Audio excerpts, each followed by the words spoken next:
Kami dari kelompok Juanda akan mempresentasikan mengenai kabinet Juanda. Pertama-tama izinkan memperkenalkan diri. Perkenalkan, nama saya Giral Nasrul Hadiana, absen 19. Nama saya Muhammad Rasyad Kubila, absen 32. Nama saya Aura Fatimah Azhara, absen 8. Nama saya Abdalia, absen 5. Nama saya Belva, absen 10. Nama saya Gania Rahma, absen 12. Sebelum masuk ke materi, pertama-tama saya akan menjelaskan mengenai latar belakang mengapa kabinet Juanda dibentuk. Kabinet Juanda dibentuk setelah kabinet sebelumnya, yakni Kabinet Ali Safra Midjoyo kedua mengundurkan diri pada 14 Maret 1957. Kabinet Ali kedua mengalami berbagai krisis politik dan ekonomi, seperti pemberontakan regional dan ekonomi di Sumatera dan Sulawesi, aksi mogok buruh dan pelajar, serta penolakan terhadap kebijakan Presiden Soekarno untuk membubarkan partai politik dan menerapkan demokrasi terpimpin. Presiden Soekarno kemudian menunjuk Juanda Kartawijaya sebagai Perdana Menteri baru. Juanda adalah seorang tokoh yang dihormati oleh berbagai pihak, baik militer, partai politik maupun rakyat. Dia juga memiliki pengalaman sebagai menteri dalam beberapa kabinet sebelumnya. Juanda kemudian menyusun kabinetnya dengan memilih para tokoh yang ahli di bidangnya tanpa memperhatikan afiliasi partai politik. Tujuannya adalah untuk membentuk kabinet yang profesional dan efektif dalam mengatasi krisis yang dihadapi Indonesia. Selanjutnya ada waktu pemerintahan yang akan dijelaskan oleh Gania. Baik, di sini saya akan menjelaskan mengenai lama waktu pemerintahan Kabinet Juanda ini. Kabinet Juanda atau Kabinet Karya Rakyat Kabinet bertugas mulai dari tanggal 9 April 1952 hingga 6 Juli tahun 1959. Kabinet ini dipimpin oleh Perdana Menteri Juanda Kartawijaya. Kabinet Juanda disebut sebagai Kabinet Zatken karena terdiri dari menteri-menteri yang ahli di bidangnya. Kabinet ini juga tidak berasal dari partai politik dan memiliki 2 anggota militer. Selanjutnya ada partai koalisi yang akan dijelaskan oleh Kubir. Silakan. Next, di sini ada partai koalisi ya. Aduh, ini cuma satu doang ya. Sebenarnya itu ada 4. Saya sebutin dulu ya. Ada PNI, Partai Nasional Indonesia, ada NU Nahdlatul Ulama, ada Parkindo, Partai Kristen Indonesia, dan yang terakhir ada Partai Katolik. Pertama-tama kita jelasin dulu PNI ya. Nah, PNI ini mendukung Kabinet Juanda. Meskipun ada beberapa fraksi dalam partai yang tidak sepenuhnya setuju dengan langkah non partisan kabinet ini yang nanti akan dijelasin oleh Teteh Amel di oposisi ya. Nah, PNI ini sebagai partai nasionalis melihat kabinet ini sebagai upaya stabilisasi pemerintahan. Next ada Nahdlatul Ulama. NU memberikan dukungan terhadap kabinet karena pada masa itu NU cenderung pragmatis dan mendukung stabilitas politik. NU ingin memastikan posisi Islam tetap terjaga dalam kebijakan negara meskipun kabinetnya teknokratik. Nah, teknokratik itu dulu jadi beberapa tokoh yang ahli dalam bidangnya di bidang politik. Contohnya itu di dalam ulama tuh kayak ya agama gitu, mungkin kayak ulama.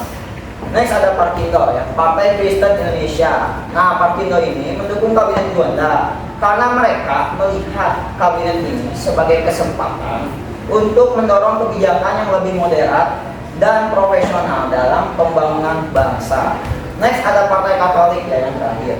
Seperti Parkindo, Partai Katolik juga mendukung kabinet ini, menekankan pentingnya stabilitas dan persatuan nasional di tengah ketidakpastian politik. Oke, yang sekarang posisinya bakal sama Teteh Amel ya. Kali ini saya akan menjelaskan tentang partai oposisi. Partai yang berada di pihak oposisi yang pertama yaitu ada Partai Masyumi. Partai ini dianggap masuk pihak oposisi karena cenderung lebih mengesampingkan partai politik. Lalu partai ini juga menentang atau mengkritik beberapa kebijakan Juanda terutama dalam kegiatan ekonomi dan relasi kekuasaan yang semakin kuat di tangan Presiden Soekarno. Lalu yang kedua itu ada PSI atau Partai Sosialis Indonesia. Partai ini termasuk ke dalam oposisi karena partai ini mengkritik kecenderungan kabinet untuk melemahkan peran partai politik dan mengalihkan kekuasaan ke tangan eksekutif. Lalu selanjutnya yang terakhir ada PNI. PNI ini sebenarnya secara resmi masuk atau mendukung kabinet. Namun ada beberapa fraksi yang menentang kebijakan kabinet Juanda, terutama yang lebih mendukung peran besar partai dalam pemerintahan dibanding kabinet teknokrat. Selanjutnya ada kebijakan-kebijakan yang dibuat oleh kabinet Juanda. Yang pertama ada deklarasi Juanda pada tanggal 13 Desember 1957. Deklarasi Juanda menyatakan bahwa Indonesia adalah negara kepulauan yang terdiri dari daratan dan perairan di antara pulau-pulau yang diakui sebagai bagian dari wilayah kedaulatan Indonesia. Deklarasi ini menegaskan prinsip wawasan Nusantara, memperluas batas laut Indonesia menjadi 12 mil dari garis luar pantai terluar. Kebijakan ini memperkuat integritas wilayah Indonesia secara hukum internasional. Selanjutnya yang kedua, ada penanggulangan pemberontakan daerah. Kabinet Juanda harus menghadapi beberapa pemberontakan daerah seperti Pemerintahan Revolusioner Republik Indonesia atau PRRI di Sumatera dan Premesta di Sulawesi. Kabinet ini mengambil langkah militer untuk menumpas gerakan-gerakan ini demi menjaga keutuhan negara. Selanjutnya yang ketiga ada pembangunan ekonomi. Fokus utama dari Kabinet Juanda adalah pembangunan ekonomi, termasuk peningkatan produksi, pertanian, dan industri dalam negeri. Pemerintah berusaha untuk mengurangi ketergantungan pada impor dan meningkatkan ekspor melalui industrialisasi. Diperkenalkannya program pembangunan 5 tahun yang berfokus pada pembangunan infrastruktur seperti jalan, irigasi, serta proyek-proyek lain untuk memperkuat sektor ekonomi. Yang keempat ada nasionalisasi perusahaan-perusahaan asing. Salah satu kebijakan penting adalah nasionalisasi perusahaan-perusahaan Belanda setelah hubungan Indonesia dan Belanda memburuk, terutama terkait sengketa Irian Barat. Banyak perusahaan Belanda di Indonesia dinasionalisasi sebagai respon terhadap konflik ini. Selanjutnya yang kelima, persiapan konfrontasi Irian Barat. Kabinet Juanda juga mempersiapkan langkah-langkah konfrontatif terhadap Belanda untuk merebut Irian Barat. Meskipun Indonesia belum melancarkan aksi militer besar, berbagai langkah diplomatik dan tekanan ekonomi diambil untuk mendesak mengambil alihan wilayah ini menjadi 12 mil dari garis pantai terluar. Kebijakan ini memperkuat integritas wilayah Indonesia secara hukum internasional. Selanjutnya yang keenam ada stabilisasi politik. Kabinet Juanda berusaha meredakan ketegangan politik yang muncul dari konflik antar partai dan upaya kudeta daerah. Salah satu kebijakan utamanya adalah memperkuat posisi eksekutif dalam mengatur negara tanpa perlu tergantung pada partai politik yang seringkali terlibat dalam konflik internal. Selanjutnya yang ketujuh ada keamanan dan ketertiban. Kabinet Juanda juga berupaya menjaga keamanan dan ketertiban di tengah ancaman pemberontakan dan ketidakstabilan politik. Upaya militer dilakukan untuk menumpas pemberontakan seperti PRRI atau Permesta, dan pemerintah menerapkan kebijakan yang lebih tegas terhadap separatisme. Dan yang terakhir adalah kedelapan ada penguatan hubungan luar negeri. Kabinet Juanda memperkuat hubungan diplomatik dengan negara-negara non-blok, terutama dalam memperjuangkan kedaulatan atas Irian Barat dan menegaskan posisi Indonesia di panggung internasional sebagai negara merdeka yang berdaulat. Selanjutnya ada hambatan-hambatan yang akan dijelaskan oleh Belva. Silakan. Selanjutnya saya akan menjelaskan hambatan-hambatannya. Yang pertama, pemberontakan daerah. Kabinet Juanda harus menghadapi pemberontakan PRRI di Sumatera dan Premesta di Sulawesi yang menuntut otonomi lebih besar dan mengancam keutuhan negara, sehingga diperlukan operasi militer untuk menumpasnya.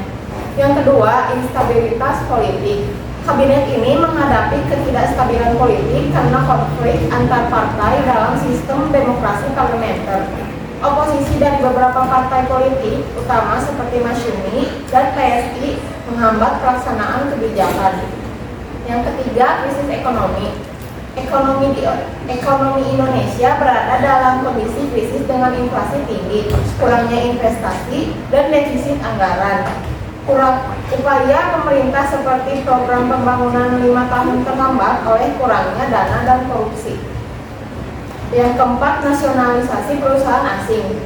Nasionalisasi perusahaan-perusahaan Belanda sebagai respons atas sengketa Irian Barat menimbulkan masalah ekonomi karena pengelolaan yang kurang baik menurunkan produktivitas dan pendapatan. Yang kelima, tekanan dari militer.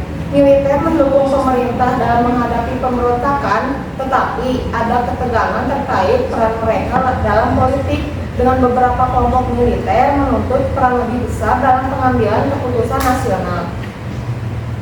Selanjutnya, hambatan yang keenam, korupsi dan birokrasi yang lemah. Korupsi yang meluas dan inefisiensi birokrasi menghambat pelaksanaan kebijakan pemerintah, membuat banyak proyek pembangunan tidak berjalan efektif. Lalu yang ketujuh, ada ketegangan dengan Belanda terkait Irian Barat. Sengketa mengenai Irian Barat dengan Belanda menyebabkan ketegangan diplomatik dan menambah tekanan internasional terhadap Indonesia, terutama dalam konteks diplomasi di tengah Perang Dunia. Lalu yang ke-8 adalah ketidakstabilan sosial, ketidakpuasan masyarakat terhadap kondisi ekonomi dan pemberontakan daerah menyebabkan ketidakstabilan sosial yang menghambat kebijakan pemerintah. Lalu yang ke-9, keterbatasan infrastruktur, komunikasi dan transportasi. Sebagai negara kepulauan, koordinasi pusat dengan daerah sulit dilakukan karena kurangnya infrastruktur komunikasi dan transportasi yang memadai. Lalu yang ke-10, perbedaan ideologi. Perbedaan ideologi antara kelompok nasionalis Islam, komunis dan liberal menciptakan ketegangan yang mempengaruhi stabilitas politik dan pelaksanaan kebijakan di bawah kabinet. Lalu yang ke-11 adalah kendala sumber daya alam dan manusia. Meskipun kaya akan sumber daya alam, pemanfaatannya masih terbatas karena teknologi yang kurang maju dan rendahnya pendidikan tenaga kerja. Hal ini menghambat pengelolaan sumber daya secara efektif untuk pembangunan ekonomi. Yang ke-12, keterbatasan dana dan investasi. Banyak program dan proyek yang direncanakan mengalami kendala akibat kurangnya dana dan investasi. Ini mengakibatkan banyak inisiatif pembangunan yang tidak dapat direalisasikan atau terlambat pelaksanaannya. Yang ke-13, resistensi dari pemerintah daerah.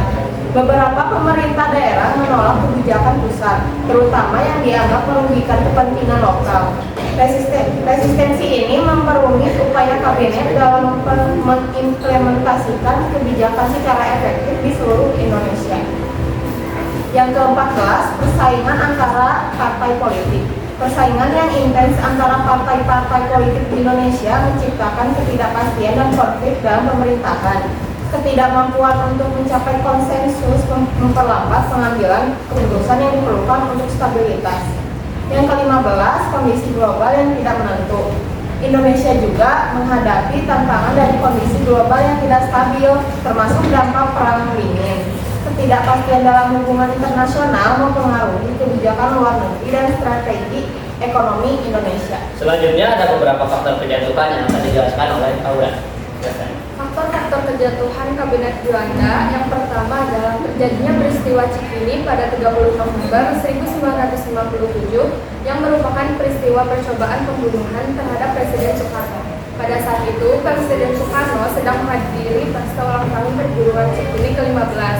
Percobaan pembunuhan ini dilakukan dengan granat tangan yang menimbulkan banyak korban, terutama anak-anak sekolah.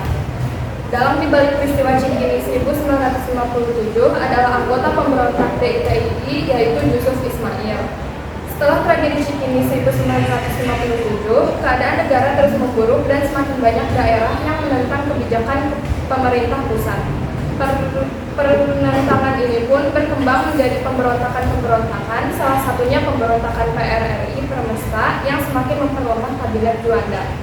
Yang kedua yaitu kondisi yang semakin kacau akhirnya mendorong Presiden Soekarno untuk bertindak tegas dengan mengeluarkan dekret Presiden 5 Juni 1959. Dekret ini dikeluarkan akibat kegagalan Badan Konstituante dalam menetapkan UUD baru sebagai pengganti UUD sementara UUD 1950. Isi dekret tersebut adalah pembubaran Konstituante hasil pemilu 1955 dan pergantian konstitusi dari UUD sementara 1950 ke UUD 1945. Next, berikut ini merupakan contoh bukti Anggota kabinet 17. tokoh kabinet Juanda. Dan di tengah itu ada Juanda ya. Next. Nah, Sudah disebutin ya. nggak usah banyak soalnya. Next. Nah, ini dokumentasinya. Dokumentasinya ini. Kalau yang di gedung. Nggak usah ya. Udah sekilas lah ya. Udah. Sekian yang dapat kami. Nggak ada yang mau bertanya. Wah, nggak ada yang bertanya. Nggak ada yang bertanya. Udah ya. Betul. Sekian dan terima kasih. Wabillahi taufiq wal hidayah. Wassalamualaikum warahmatullahi wabarakatuh.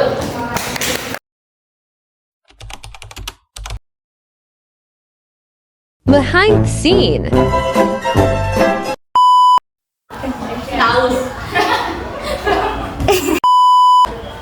Assalamualaikum warahmatullahi wabarakatuh.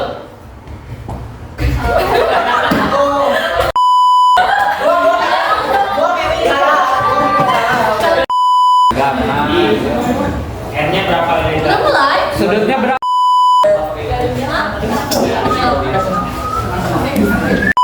Oh, udah.